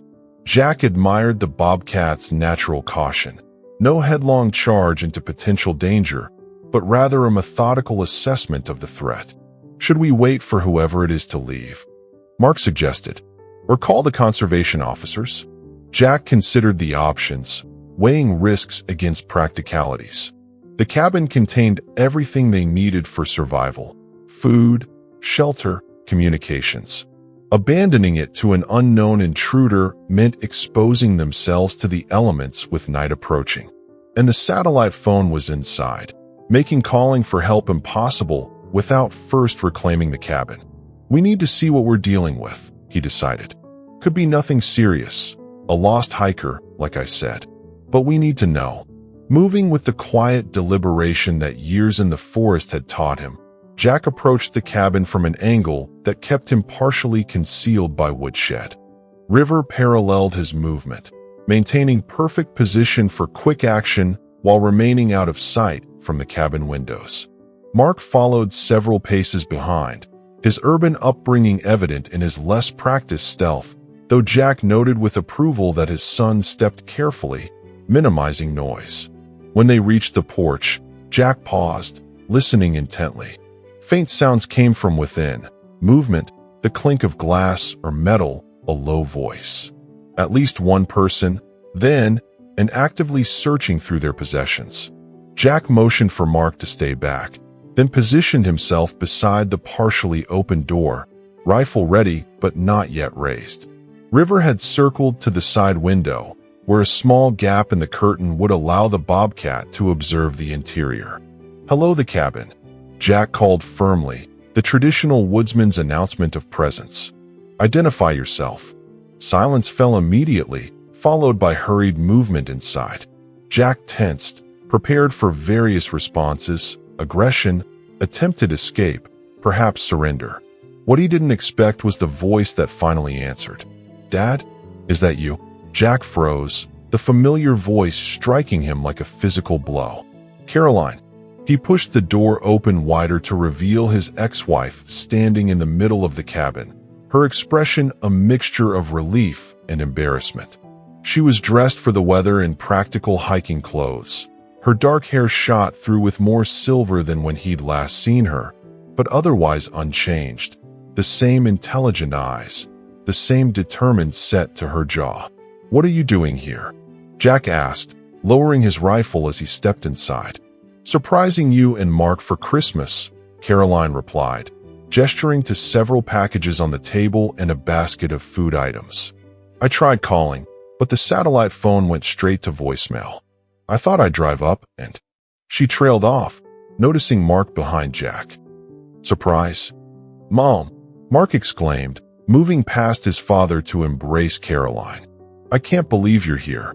How did you find the place?" "I've been here before, remember?" she said, returning the hug warmly. "And your father hasn't exactly changed the location in 20 years. Jack remained by the door, still processing the unexpected development. Caroline, here, in his cabin. It had been years since they'd been in the same physical space for more than the brief moments required to exchange Mark during visitations, and those encounters had always occurred on neutral ground. Never here, in the place that had symbolized their fundamental differences. "It's good to see you, Jack," Caroline said, her voice softening as she met his gaze over Mark's shoulder. "You too," he managed, surprised to find he meant it. "This is unexpected. I know. I probably should have called ahead, but when Mark told me about the Bobcat rescue and how you two were spending Christmas together, I just—" She shrugged, a gesture so reminiscent of their son that Jack couldn't help but smile. "I wanted to be part of it, just for a little while." The mention of River seemed to break the spell that had momentarily frozen the Bobcat in place. He had remained uncharacteristically still during the reunion, assessing the newcomer with intense focus. Now, with deliberate steps, River entered the cabin fully and approached Caroline, maintaining a cautious distance while clearly studying her. "Oh," Caroline exclaimed softly, noticing the animal for the first time. "Is this—" "River," Mark confirmed proudly. "The Bobcat Dad rescued." Caroline's eyes widened with professional interest as well as natural caution. Though not a wildlife biologist herself, her work in environmental science had given her substantial knowledge of animal behavior. "He's magnificent," she breathed, remaining perfectly still as River circled her, sniffing occasionally. "And he's completely habituated to human presence." "Remarkable." Jack watched the interaction with interest, noting that River displayed none of the aggression or extreme wariness he might have expected toward a stranger. Instead, the Bobcat's inspection seemed thorough but fundamentally accepting, as though Caroline's connection to Mark and Jack was sufficient recommendation. After completing his assessment, River sat directly before Caroline, yellow-green eyes fixed on her face with the same penetrating gaze he had first turned on Jack by the frozen creek. "What should I do?" Caroline whispered, clearly understanding the significance of the moment. "Just be still," Jack advised. "Let him decide." For several heartbeats, the cabin was silent as the Bobcat and woman regarded each other.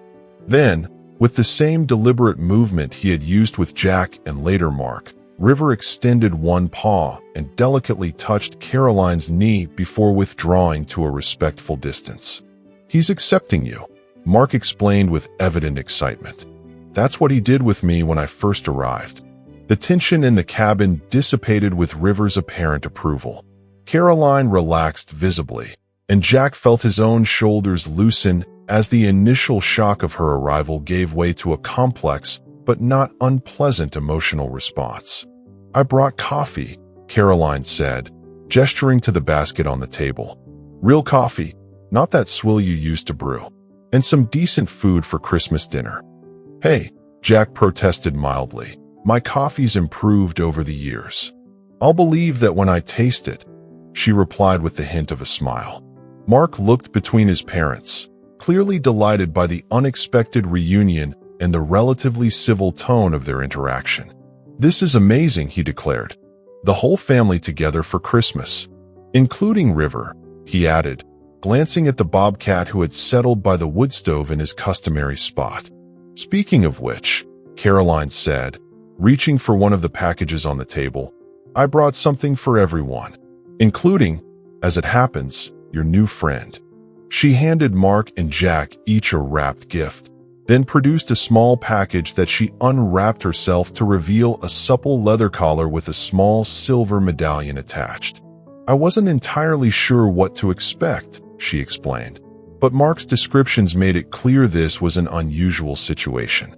"The collar isn't for domestication," she added quickly, seeing Jack's expression. "It's for identification and protection.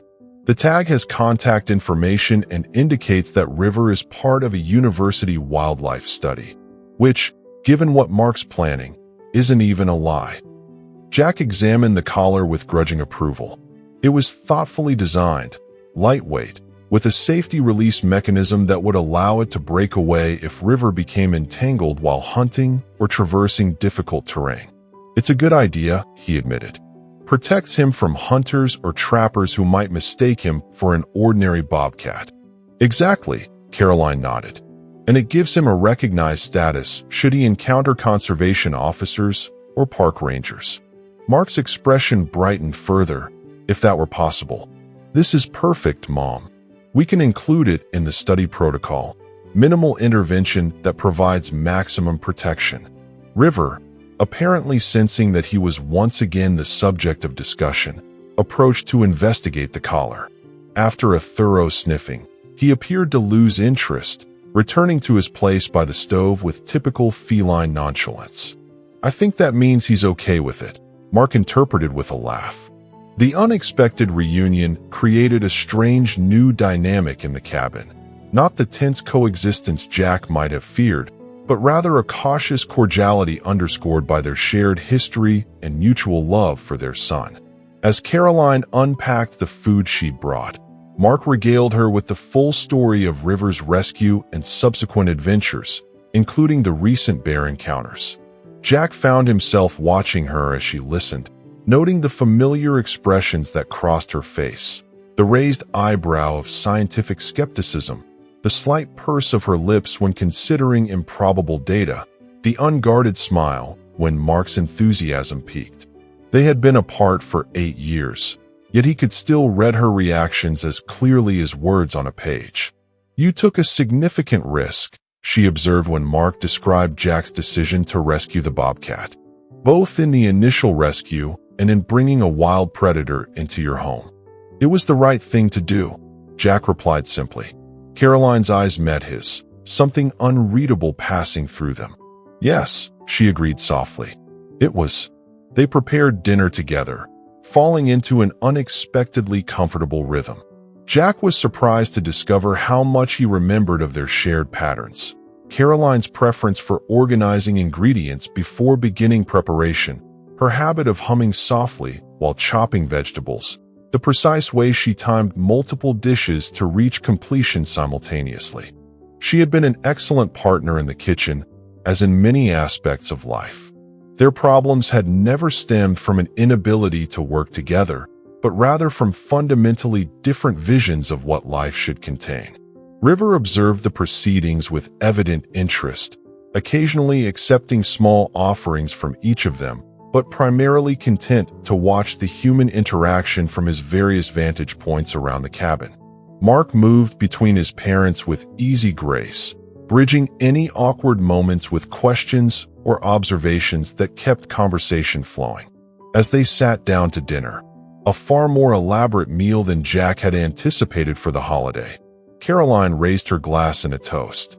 To unexpected reunions, she said, her gaze encompassing all of them, including River, who sat attentively beside the table. And to new beginnings. To new beginnings, Jack and Mark echoed, the simple phrase carrying different meanings for each of them. After dinner, they exchanged gifts.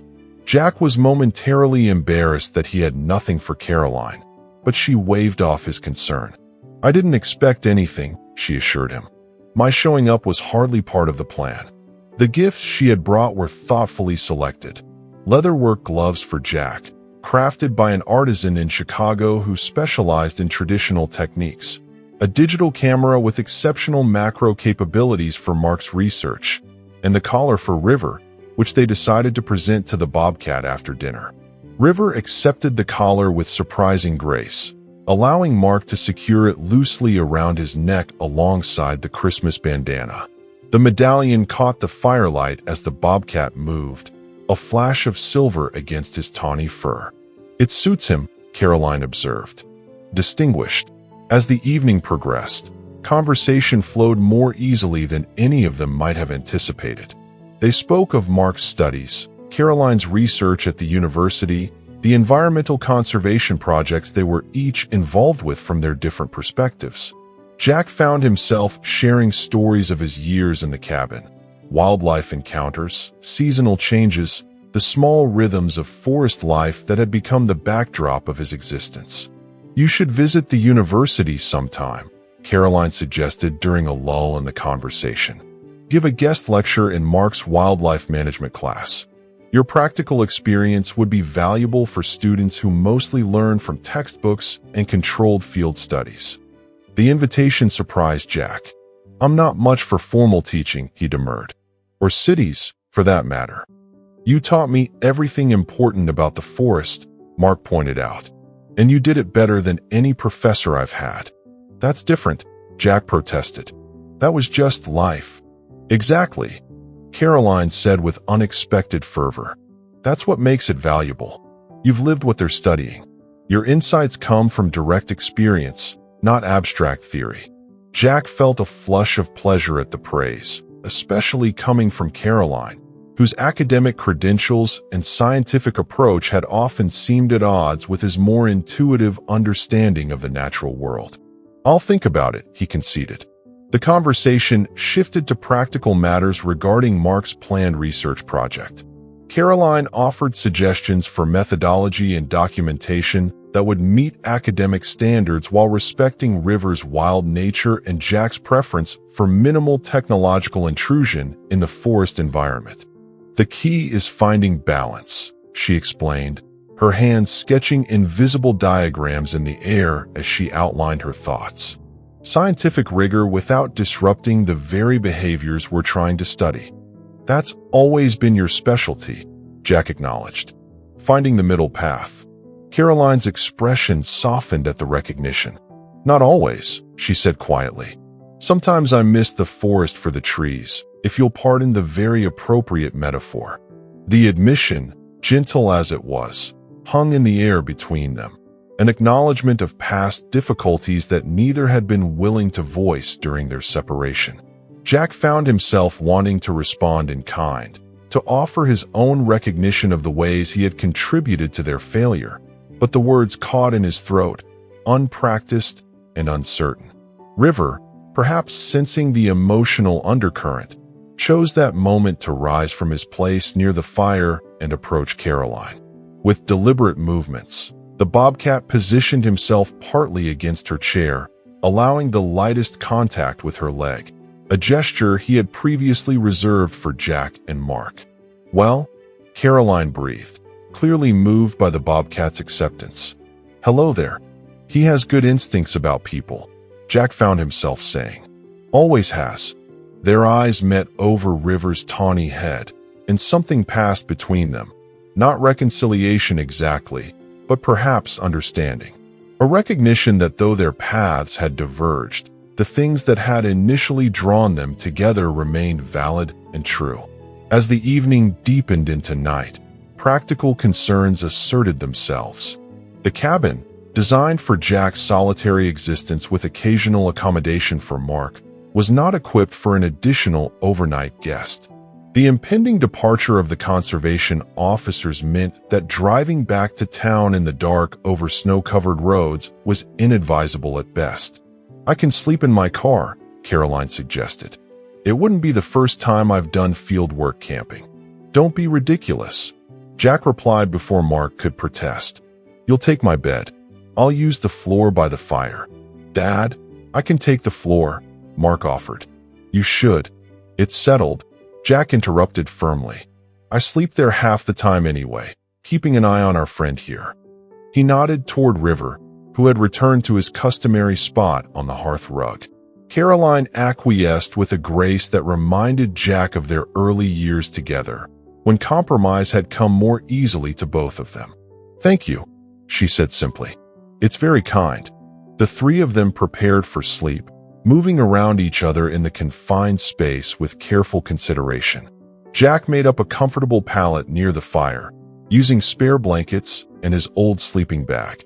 Mark retired to the small guest area, while Caroline took Jack's bedroom, the door left partially open in deference to the cabin's heating needs.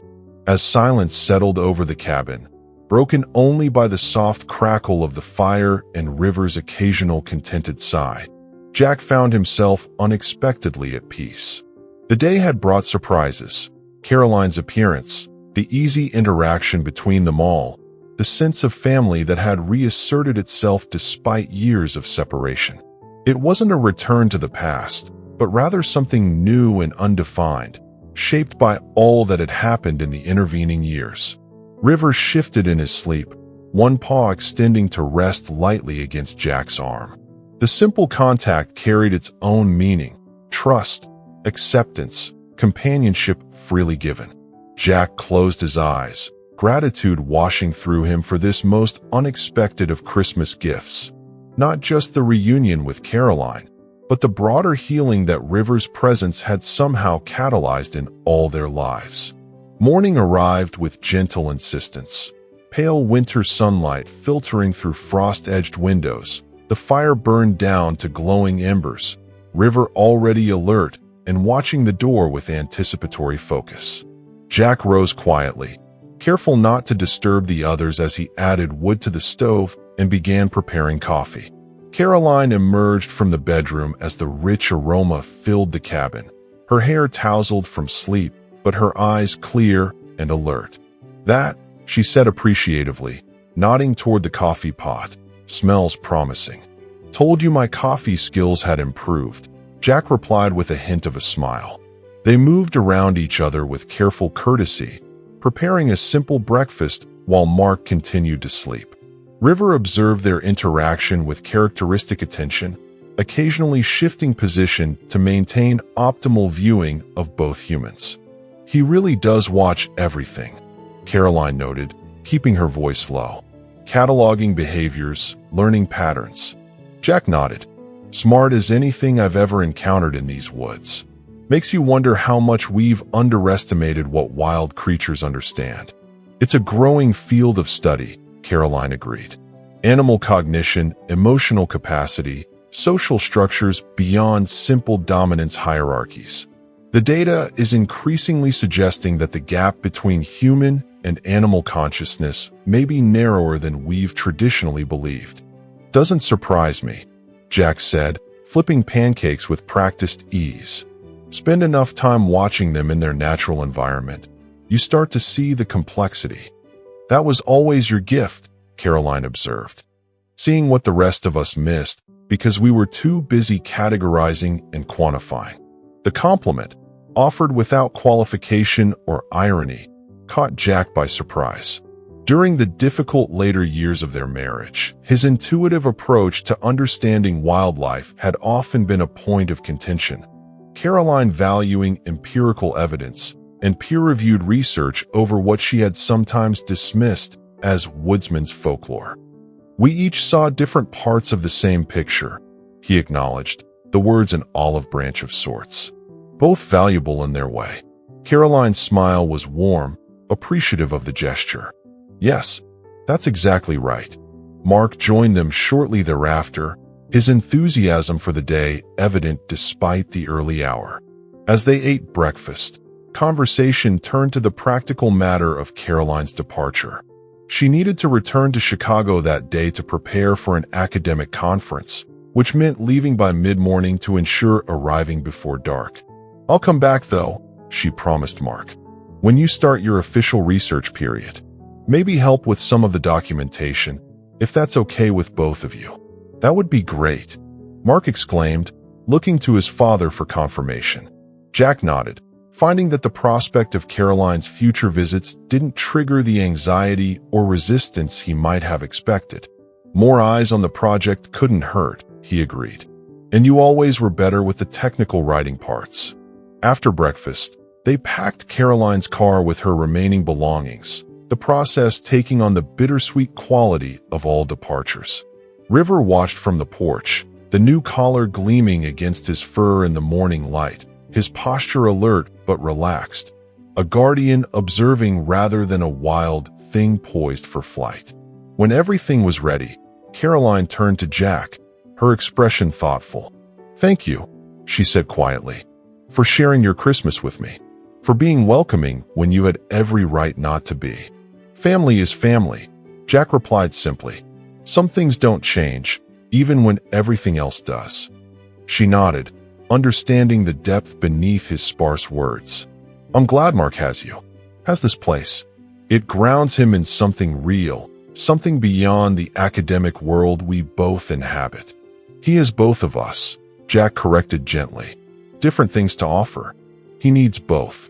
Caroline's eyes brightened with unexpected emotion. "Yes," she agreed softly. "He does." Their goodbye was brief but genuine, a quick embrace that acknowledged their shared history without dwelling on past difficulties. Mark's farewell to his mother was more demonstrative, full of promises about phone calls and future visits. River observed it all from a respectful distance, yellow-green eyes missing nothing of the human interactions unfolding before him. As Caroline's car disappeared down the access road, Jack felt Mark's hand on his shoulder, a man's gesture of solidarity rather than a boy's need for comfort. "That went well," Mark said, his tone somewhere between statement and question.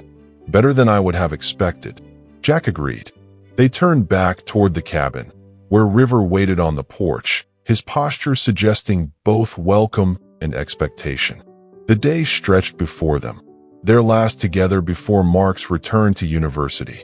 There were traps to check, firewood to split, plans to finalize for Mark's return in the spring. Ordinary tasks made extraordinary by the shared doing of them.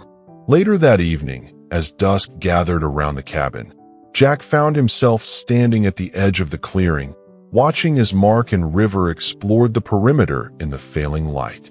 His son moved with increasing confidence through the winter landscape, his city-bred caution giving way to a woodsman's awareness with each passing day. River kept pace alongside, occasionally demonstrating proper stalking technique or alerting Mark to signs Jack was certain his son would otherwise have missed.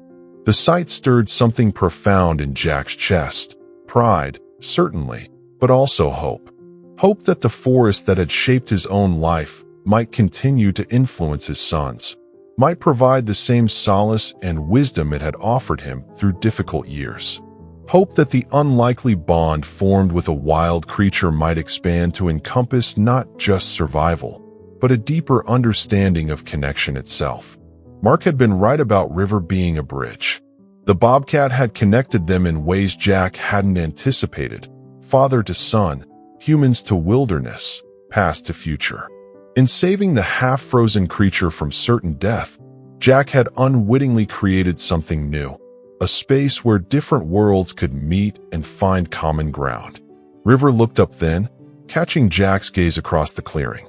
The Bobcat's yellow-green eyes, once alien and inscrutable, now held a familiar awareness that Jack had come to treasure. Without breaking that connection, River leaned slightly against Mark's leg, a gesture that perfectly captured the essence of what had developed between them all. Jack smiled, accepting the gift for what it was, unexpected, unearned, and all the more precious for being freely given. Tomorrow would bring departures and returns, challenges and possibilities. But for now, in this moment, everything that mattered was here before him: his son, the forest, and the remarkable creature who had somehow brought it all together. As darkness settled fully over the winter landscape, Jack turned toward the warm light spilling from the cabin windows. Behind him, he heard Mark's laugh and River's answering chirp, different voices speaking the same language of connection and belonging. "Coming, Dad," Mark called. "Right behind you." Jack replied and stepped forward to join them.